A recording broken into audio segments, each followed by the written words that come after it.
They're finally asleep. Look at them. They're so peaceful. Yeah, they are, aren't they?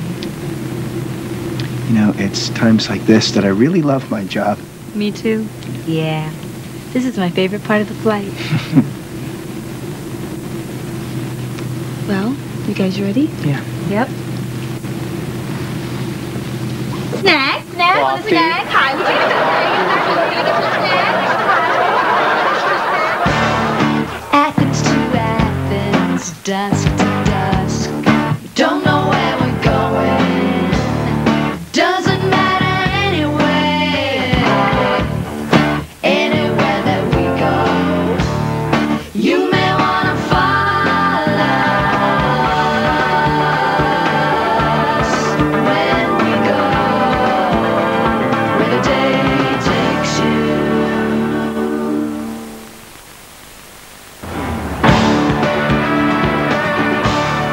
While Regency's new Miami to Los Angeles route is highly desirable, only 6 flight attendants are needed to work the inaugural flight. I've just got to get on that crew. Do you think I have a chance? Absolutely. My decision was based on attendance, attitude, and passenger approval ratings. You're screwed.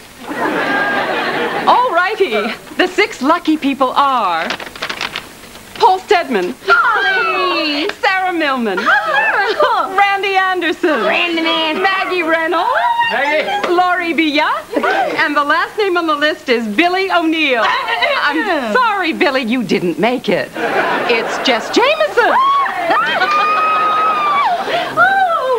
Oh, better luck next time.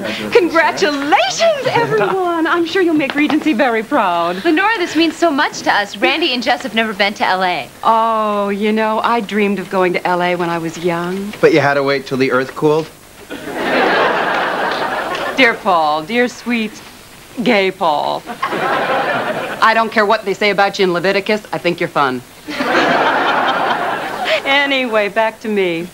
I flirted briefly with the idea of moving to Hollywood and making a go of it as an actress. Why didn't you? Afraid you were going to fail? Didn't have the talent to cut it? Not pretty enough? No. The fact is, I know what happens to people in Hollywood. They become hardened. They forget their roots. They sell out their integrity for a buck. Well, I'm not that kind of person. That reminds me. Thank you. You guys are going to L.A.? Can you believe it? I can't wait. I bet we see enough celebrities to fill up my autograph book. Oh, I better call Mac and tell him to start packing. Mac's coming with us? Yeah, he can use my buddy pass and fly for free. Hey, Jess, you're not going to get him on that plane. Mac's afraid to fly. Don't worry, that man is putty in my hands. I can talk Mac into anything. Believe me, he's going. Hell no, I'm not going. Mac, I'm telling you, it's the safest form of travel. I don't care. I'm not doing it. Will somebody please talk to him? Mac, the chances of us being in a crash are like 1 billion to 1. And hey, if it happens, you'll have passed out from lack of oxygen long before the plane hits the ground and bursts into flames. Okay, you go sit over there.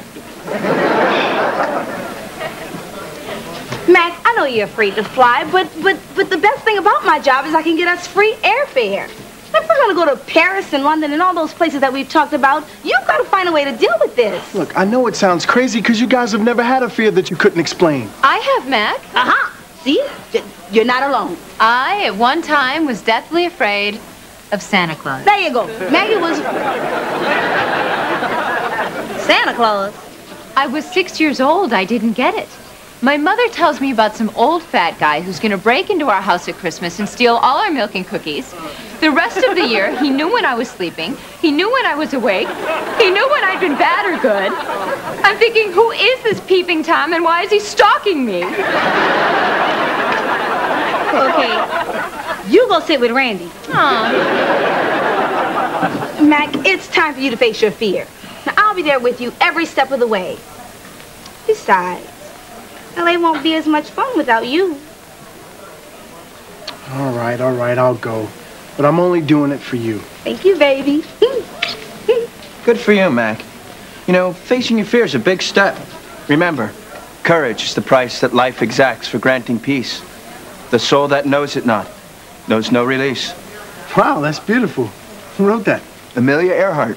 It was the last thing she wrote before a plane disappeared over the... I'll just go sit over there.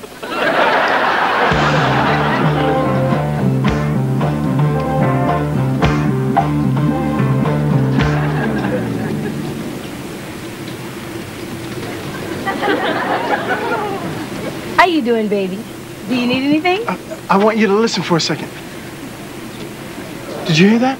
Hear what? That weird vibrating sound. I think it's coming from the engine. This is not good. Oh, Mac, I don't hear But anything. no, Jess, you gotta listen very carefully. Lady, do you mind? We're trying to hear if something's wrong with the engine. What about the engine?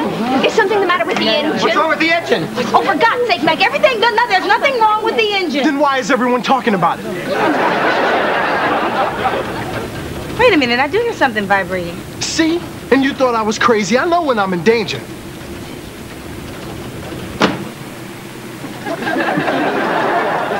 Hear anything else? No. Jess, I'm sorry. You know how nervous I am about flying? Mac, this isn't flying. This is sitting still on the runway. Sit down and relax. Ladies and gentlemen, we should be taking off shortly. I'd like to draw your attention to the emergency exits. Okay. If we're going down, how do I get out alive? Let's see. I can push right past this woman here.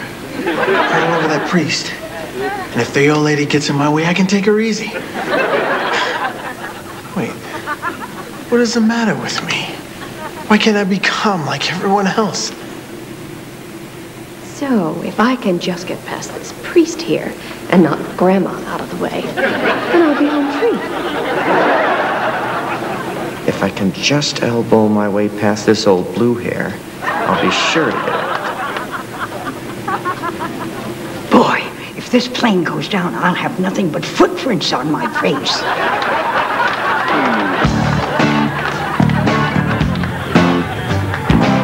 Brandon, we've got to hold up on food service. Gary says we've got some turbulence coming up. Okay, I'll make the announcement. Okay, I'll take care of stuff in here. Ladies and gentlemen, we're expecting some turbulence in the next few minutes. The captain has turned on the fasten your seatbelt sign. As soon as things settle down a bit, we'll begin meal service.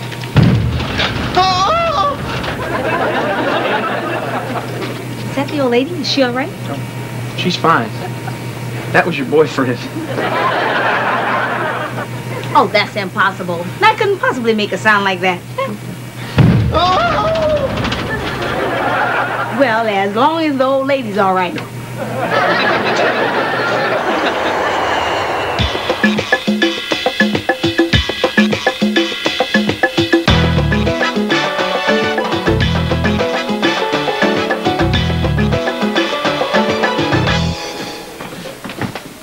You guys, I'll just be a second. I'm gonna get the car. Okay. Good afternoon. How may I be of assistance?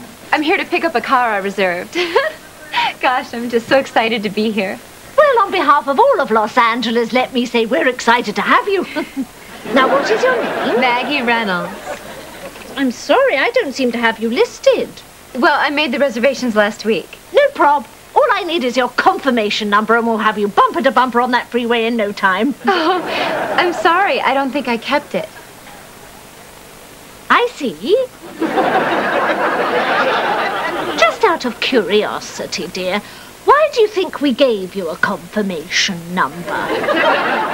Careful, it's a thinker. I know it had a 6 in it. Splendid! Another 11 digits and we'll be in business. Max, so the flight was a little rough for you, but you made it. Now let's just forget about it and enjoy being here in L.A. Baby, I made a fool out of myself. Look, there were a few moments when you kind of lost it, but no one noticed. Hey, Daddy, look. There's a man that squealed like a girl. Isn't there some way you can just rent me a car without a confirmation number? Sorry, company policy. Excuse me, Precious. This is the line to rent a car, correct? Correct. But you don't have to wait, Mr. Richard. Or may I call you Little? You'll be the first, honey. Excuse me, but we're not finished yet. Don't you know who this is? This is Little Richard, the man practically invented rock and roll. Oh, wait a second. I recognize you now. You sang that Pat Boone song, Tutti Frutti, right? So what have you got in the way of a luxury car? Good golly, Miss Molly. Paul. That's Little Richard. I gotta get his autograph. Randy, don't. He's busy. Besides, why do you care so much about celebrities? They're just human beings. Not Little Richard. He's a star. Just look at the way he talks, the way he dresses. Randy, you are so naive. Don't you know that's his public persona? I'm sure in real life he's just as down-to-earth and ordinary as you and me. Are you sure this is a Rolls Royce with the leopard interior? Absolutely.